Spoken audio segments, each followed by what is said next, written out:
Cool. Love you, pare. Bibo!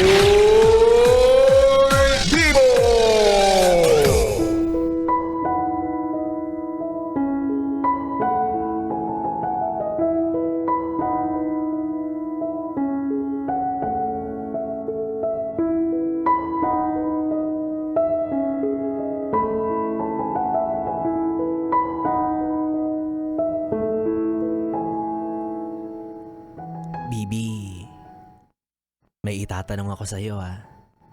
Huwag kang mag-alala. Walang halong panghusga.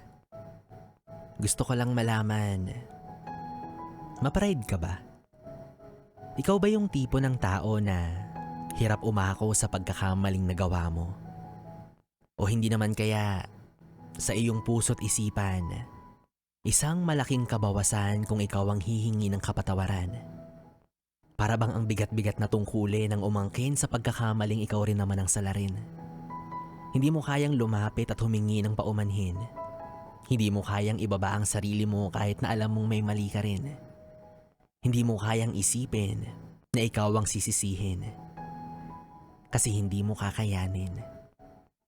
May bigat at hirap sa loob mo na tanggapin.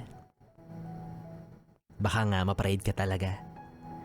Kumbaga, nasobrahan ka sa kumpiyansa. Pero sa kabilang banda, may naririnig kang bulong sa puso mo na, sige na, magpakumbaba ka na. Sabay maririnig mo ang malakas na alingaw-ngaw, matapang na sigaw, mula sa isip mo na nagsasabing hindi, bawal kang umayaw at huwag kang magpapasapaw. Kaya naman ang puso't isip mo ay magkaagaw sa kung ano nga ba ang dapat manaig sa iyong pananaw.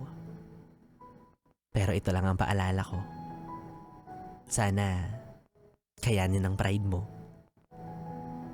Walang masama kung magpapakumbaba ka sa iyong kapwa. Dahil wala nang masasarap pa sa pamumuhay ng mapayapa.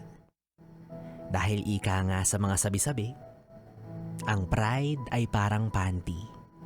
Kung hindi mo ibababa, walang mangyayari.